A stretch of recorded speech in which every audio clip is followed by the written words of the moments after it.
Ada apa Del tadi Del? Halo Kak, Bapak dong bawa sama Kak. Yang oh itu. iya. Mau pakai yang itu? Mau apa? Mana ya Mbak Bang Rani?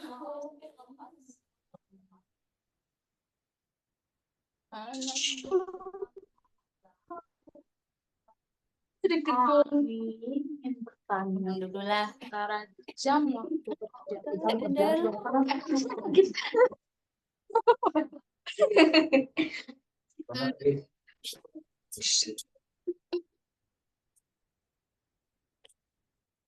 Halo, Assalamualaikum. Waalaikumsalam. Waalaikumsalam. Nggak harus on cam kan? Apa gimana? Ini udah di record. Kalau kakak bisa boleh on cam. Kalau gak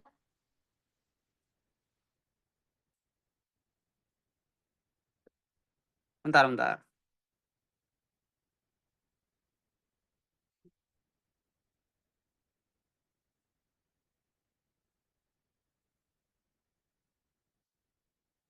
Halo, Assalamualaikum. Waalaikumsalam Kak. Waalaikumsalam.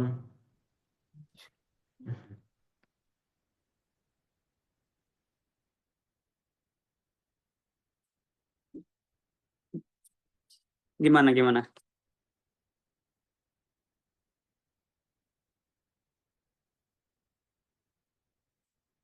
Wih, ngelik.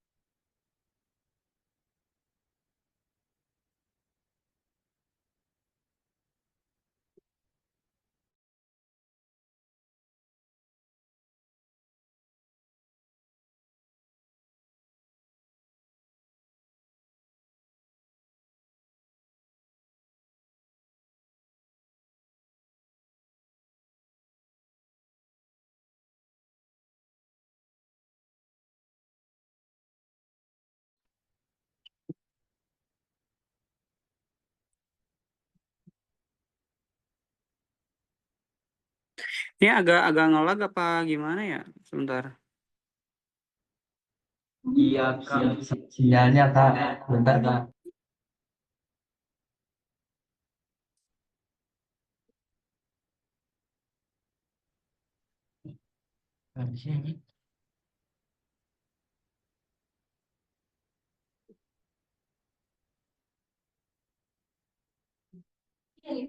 Kak, maaf sebentar ya, tadi jaringannya ada gangguan. Ya, ya, ya.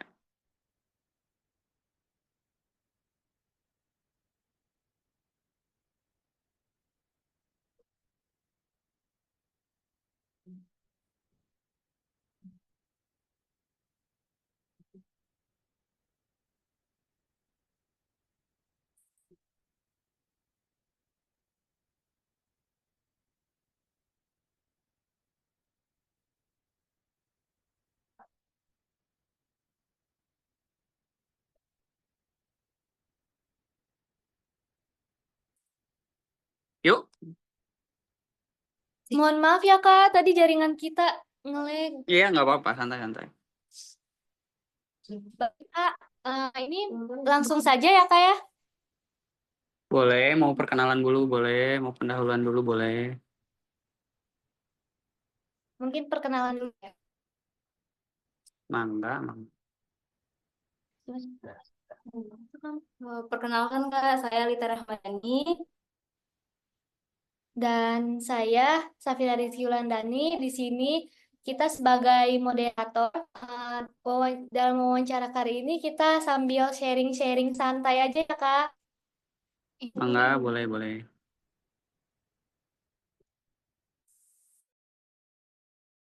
Tapi Kak, sebelumnya kita akan memperkenalkan teman-teman kita terlebih dahulu ya Kak. Saya teman-teman. Mangga, mangga.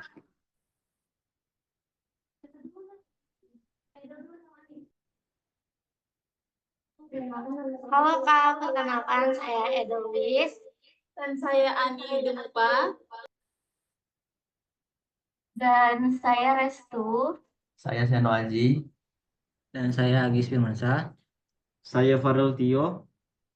Ya, halo semuanya, salam kenal.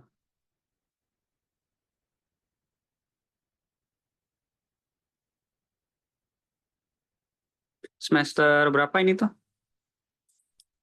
Semester Baru 1, Kak. semester 1, Kak. Oh, baru semester 1. Baru masuk banget berarti ya? Iya, Ya, Kak. Itu rambutnya nggak pada digundulin kah? digundulin dulu Kak. Digundulin dulu, Kak. Awalnya. Oh, itu. Ya, ya, ya. Oke, langsung saja kita mulai ya, Kak. Boleh.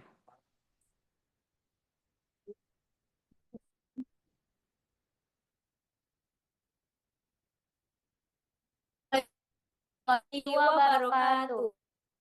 Waalaikumsalam warahmatullahi wabarakatuh. Halo, Kak. Selamat malam. Malam. Perkenalkan, saya Alita Rahmadani dan rekan saya, Safira Rizkyulandani. Untuk wawancara kali ini, kita sharing santai aja, Kak. Boleh, boleh, boleh. Oke. Selanjutnya, kita akan membacakan CV terlebih dahulu.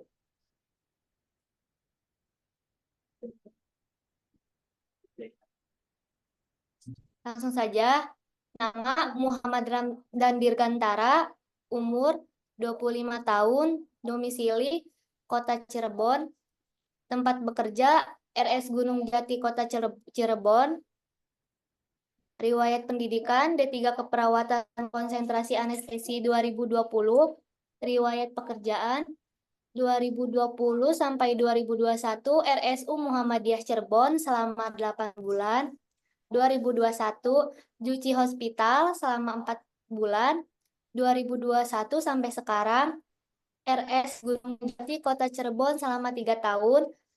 Jadi lama bekerjanya sebagai penata anestesi selama 4 tahun. Sangat banyak sekali ya pengalamannya, Kalita. Ya, benar sekali. Wah, semoga kita nanti nyusul seperti kakaknya ya, teman-teman semua. Amin. Amin. Baik, Kak. Langsung aja ke pertanyaan Kalika ya. Untuk pertanyaan yang pertama akan disampaikan oleh teman saya, yaitu Restu. Baik, langsung saja Restu. Baik, Kak. Sebelumnya izin bertanya. Bolehkah ceritakan perihal rutinitas harian Kakak sebagai penata anestesi? Ya, saya bekerja sebagai penata anestesi di RSD Gunung Jati, Kota Cirebon. Rutinitas keseharian saya selama pekerjaan anestesi dimulai dari persiapan, mau persiapan alat-alat anestesi, persiapan obat-obat anestesi, dan persiapan pasien yang akan dijalani operasi. Dimulai dari pre-anestesi, kita menganamnesa pasien, kita menanyakan semua hal yang perlu kita ketahui, lalu ke intraoperasi. Di intraoperasi ada tindakan anestesi, entah dari pembiusan anestesi umum, anestesi spinal, atau regional, lalu disertai dengan monitoring anestesi atau intraoperasi.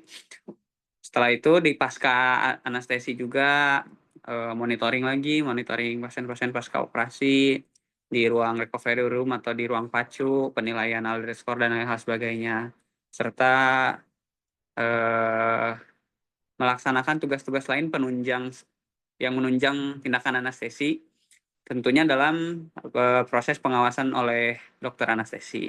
Mungkin seperti itu rutinitasnya.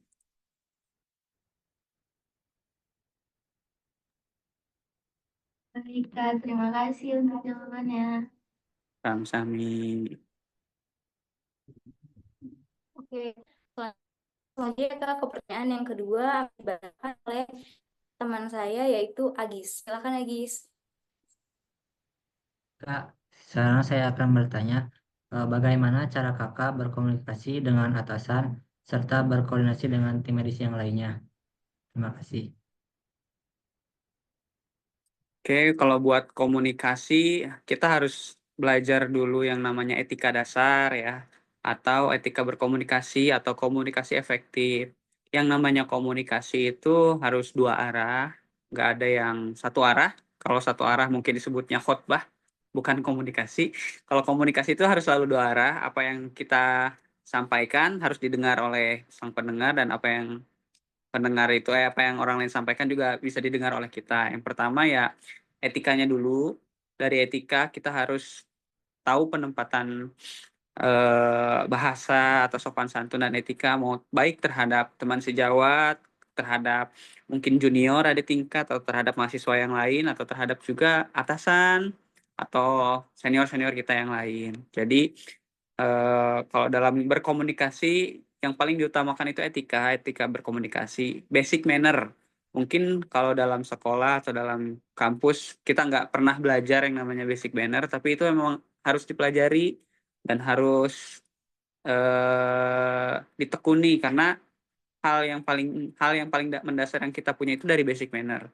Saya jujur aja kalau misalnya soal komunikasi, saya lebih suka sama orang-orang yang mungkin agak kurang buat belajarnya, tapi etikanya baik, sehingga saya bisa ngajarin atau kita bisa belajar bareng untuk soal anestesinya, daripada harus orangnya itu sudah pintar, mungkin sudah banyak ilmunya, tapi etikanya jelek, agak kurang ya mungkin buat komunikasinya kayak gitu. Jadi ya yang hal paling mendasar soal komunikasi terhadap rekan kerja itu ya komunikasi efektif dan etika basic manner kita. Mungkin seperti itu. Baik Kak, terima kasih atas jawabannya. Baik Kak, terima kasih atas jawabannya. Sangat menginspirasi ya untuk kita sebagai calon penata anestesi. Langsung saja ke pertanyaan selanjutnya, yaitu akan disampaikan oleh Seno. Baik, langsung saja ke Seno. Izin Kak, saya ingin bertanya, apa yang membuat Kakak tertarik memilih kepenataan anestesi sebagai pendidikan dan karir hingga saat ini? Oke, terima kasih. Mungkin dulu zaman dulu sekali ketika saya baru lulus SMA 2017, memilih anestesi itu sebenarnya pilihan terakhir.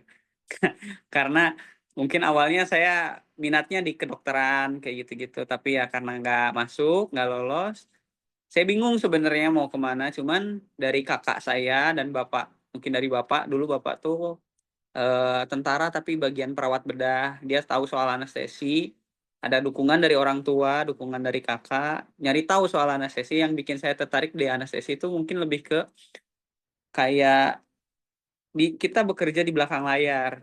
Jadi orang lain nggak tahu kita siapa, nggak tahu kita tugasnya kayak gimana, atau bahkan pasien pun nggak tahu kita tugasnya kayak gimana. Karena selama kita operasi ya pasien tertidur kan. Kita yang kasarnya bertanggung jawab atas pasien, atas keselamatan pasien, kayak gitu-gitu. Nah, yang bikin saya tertarik dan anestesi ya karena kita kerjanya di balik layar. Mungkin nggak banyak ketemu sama pasien, nggak banyak ketemu sama orang, tapi kita urusannya langsung dengan nyawa pasien. Jadi itu yang bikin menarik dari anestesi. Plus mungkin kalau diumpamakan anestesi itu kayak kopi seakan-akan eh, tidak terlihat kayak gini. Contoh kopinya, kita bikin kopinya kemanisan, yang disalahin gulanya. Wah, ini gulanya kebanyakan. Terus kalau kopinya kurang manis, wah ini gulanya kurang. Tapi ketika kopinya enak, yang dipuji kopinya pas ya. Nah, kita tuh anestesi ya sebagai gulanya kayak gitu. Ketika operasinya lancar, operasinya jelek, yang disalahin kan anestesi, wah ini anestesinya kurang gini gini gini gini gitu. Tapi pas ketika operasinya lancar, yang dipuji sama pasiennya pasti selalu operator. Wah, sama dokter ini mah bagus, nggak sakit gitu. Padahal kan kita yang bikin nggak sakit ya. Ya mungkin itu yang bikin tertarik ya. Apa ya? Kalau saya sih bekerjanya nggak mau dipandang sama orang, asalkan kerja itu aman, nyaman buat kita, dan ya syukur dapat berkahnya dari Tuhan kita semua ya. Itu yang bikin menarik dan tetap menekuni anestesi ya dari situ. Baik Kak, terima kasih Kak atas pertanyaannya. Wah, sama seperti kita ya Kak, yang awalnya ditolak.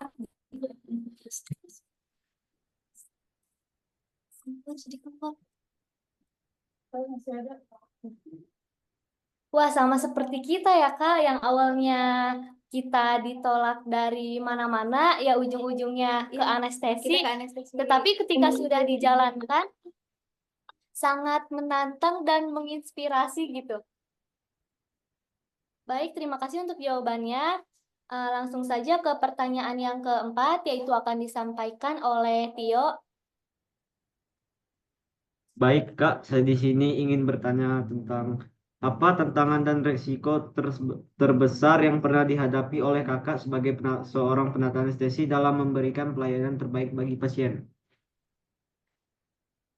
Oke, kalau tantangan dan risiko tiap orang beda-beda ya. Tapi selama saya bekerja di sini, semua pasien itu tantangan dan risiko. Semua yang akan dioperasi punya tantangan dan risikonya masing-masing ya.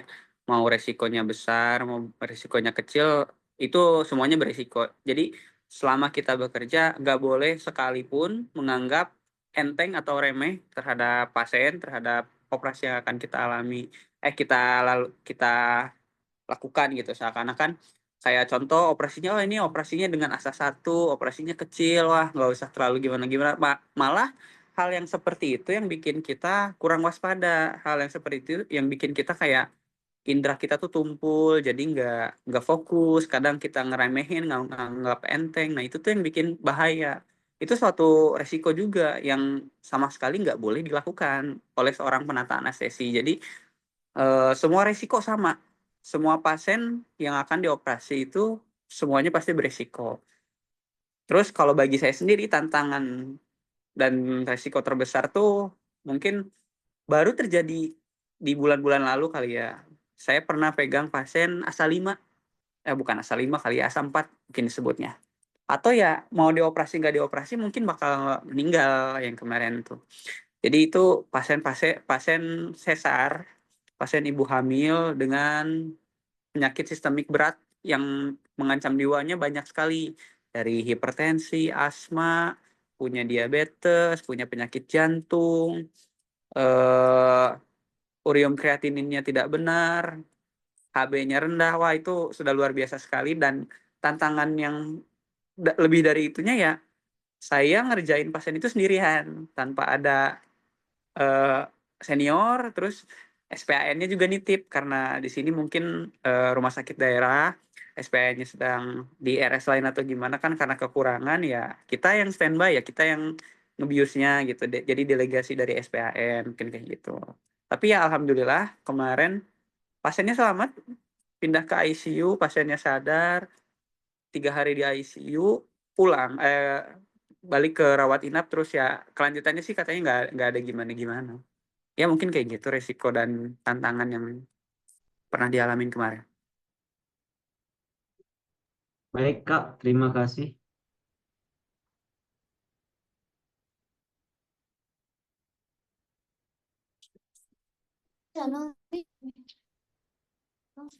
Oke, pertanyaan selanjutnya silakan Ani.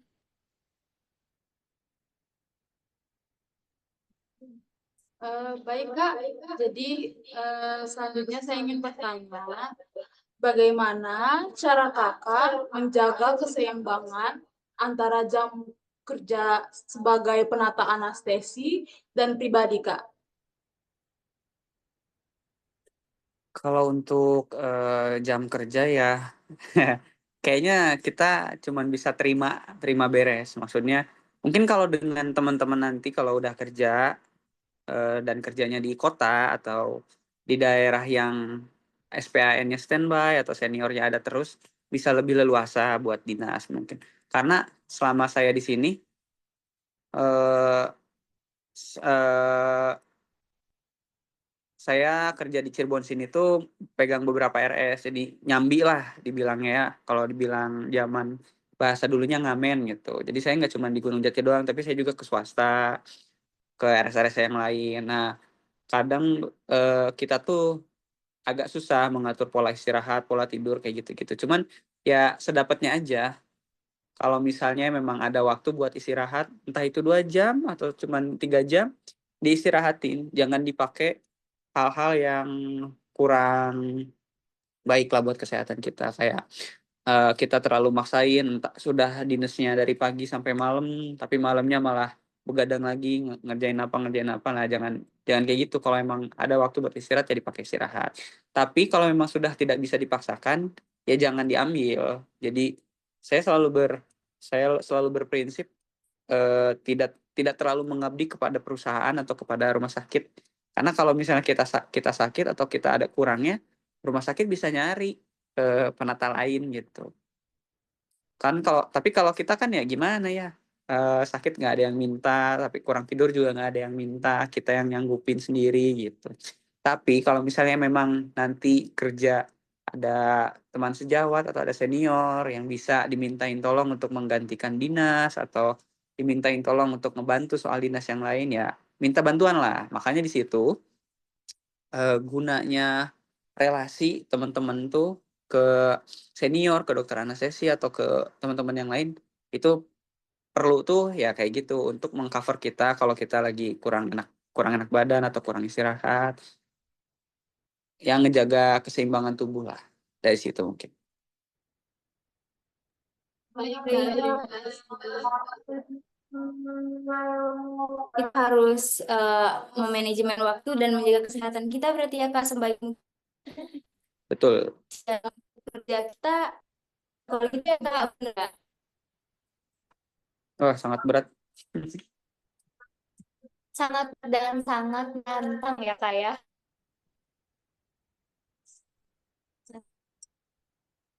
Selanjutnya langsung saja kali ke pertanyaan yang terakhir, yaitu akan disampaikan oleh Edelweiss.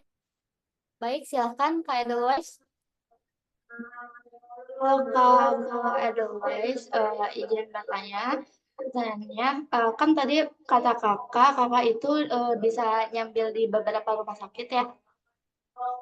Kalau biasanya hal apa yang membuat kakak kurang nyaman di rumah sakit? Apakah dari segi lingkungan, sistem rumah sakit, atau ada hal-hal lainnya? Kalau hal-hal yang mungkin kurang nyaman, beda-beda ya dari pengalaman-pengalaman kemarin. Selama contoh, saya kemarin pernah kerja di Jakarta. Mungkin kenapa terhitungnya cuman sebentar. Nah, itu karena lingkungannya yang kurang nyaman gitu. Bagi saya tuh kayak kurang aman dan kurang nyaman. Entah dari teman sejawatnya, entah dari jarak dari tempat tinggal ke RS-nya, atau entah dari dokter anestesinya, mungkin ada yang beberapa yang ini. Pokoknya kalau kemarin selama di rumah sakit sebelumnya di Jakarta itu saya kurang nyaman soal lingkungannya, kurang ngerasa srek lah kayak gitu. Tapi kalau sekarang yang bukan kurang nyaman, mungkin agak kurangnya di mana, kurang enaknya di mana, ya mungkin kurang istirahatnya. Dari tempat kerjanya sudah luar biasa nyaman, dari senior, dari dokter, dari teman-teman sejawatnya udah enak banget. Tapi ya mungkin karena itu plus minusnya kali ya. Di mana lingkungannya udah enak, jam kerjanya atau jam istirahatnya kurang. Atau mungkin di mana lingkungan dan jam kerjanya enak, gajinya yang kurang, uangnya yang kurang kayak gitu. Ya plus minusnya di situ. Kalau selama yang sekarang saya rasain ya mungkin di jam-jam istirahat dan jam kerjanya aja agak kurang gitu. Baik, Kak, berarti tetap klop-klopan ya kayaknya kalau kerja itu. Iya.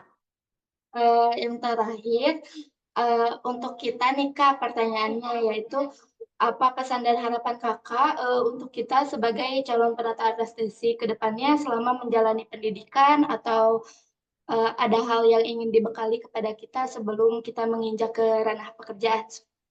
Seperti itu. Iya, karena mungkin masih semester 1 ya.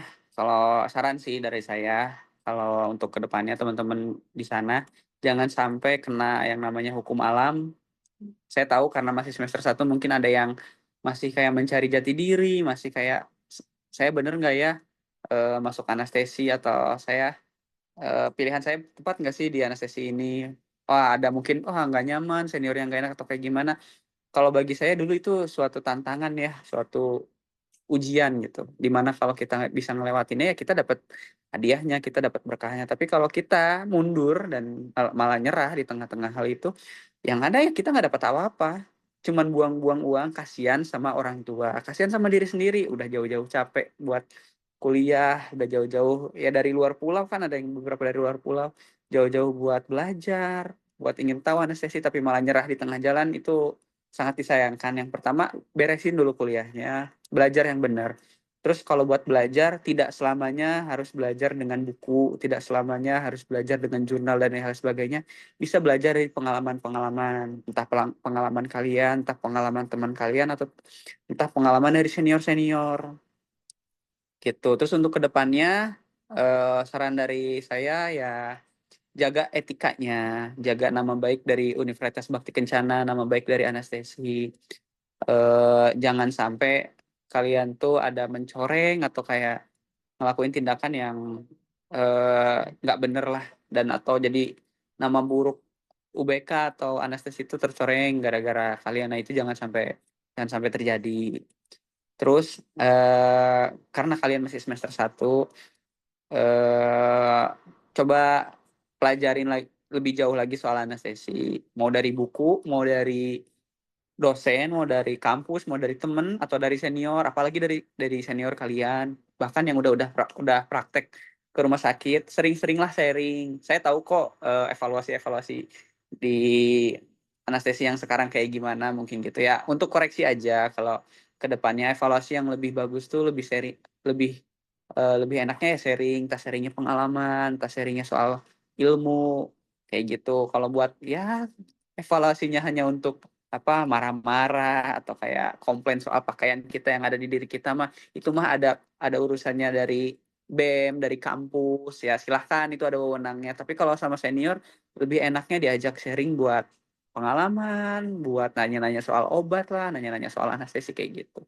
Plus nanti setelah kalian lulus, tolong dijaga etika dan relasinya. Jangan mengutamakan, saran dari saya jangan mengutamakan soal gaji dan RS dan rumah sakit yang besar yang ingin kalian tempati atau minati gitu ya. Utamakan pengalaman dan relasi. Dimana nanti kalau kalian udah dapat pengalaman, kalian punya harga di diri kalian. Mau masuk ke rumah sakit yang lebih besar, kalian udah ada pengalaman. Mau kalian nyari ke RS yang lain, ada relasi. Makanya dikembangkan lagi relasinya kayak gitu. Apalagi dijaga sama senior-senior di atas kalian. Pasti selalu ada kok senior-senior di atas kalian yang selalu apa, ngasih info loker atau ngasih tahu soal pengalaman-pengalaman dan lainnya. Deketin aja senior-senior yang kayak gitu. Mungkin kalau ada beberapa oknum yang agak kurang menyenangkan ya agak dijaga jarak aja. Kayak gitu. Baik, Kak. Terima kasih. Baik, Kak. Terima kasih kerjasama dan mulai dari persiapan alat, manajemen waktu, dan untuk kan dengan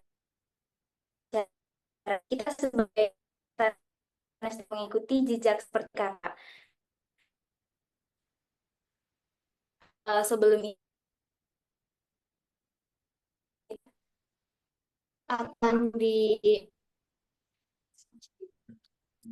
yang akan dipandu oleh Kak Agis, boleh jargonnya, punya sedikit jargon.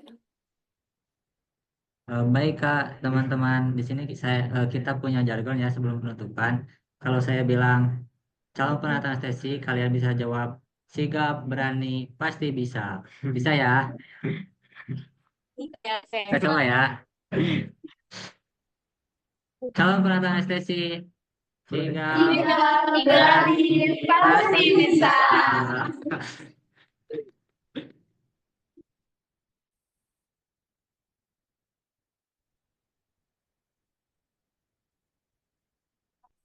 Dan kasih bagi kita yang calon-calon penata muda ini, apalagi kita baru semester 1 gitu. Jadi kayak kita juga masih kita masih banyak belajar, ya masih mencari jati diri kita di mana sih apa itu pelajaran-pelajaran yang belum kita ketahui sebelumnya dari sekolah. Semoga nanti ke depannya kita ketika sudah bekerja bisa kayak kakaknya ya. Ya, mengikuti jejak kakaknya ya teman-teman kalian. Bisa lebih baik, amin. Amin, Ini amin. doain ya Kak. Kak. Baik, itu saja dari kami terus kerjasamanya dan waktu dan masukannya sekalian, Kak. Kami akhiri pertemuan kali ini. Wassalamualaikum warahmatullahi wabarakatuh. Terima kasih, Kak. Waalaikumsalam warahmatullahi Terima wabarakatuh. kasih, Kak. Kami izin lab ya. Ya. Banyak Kak.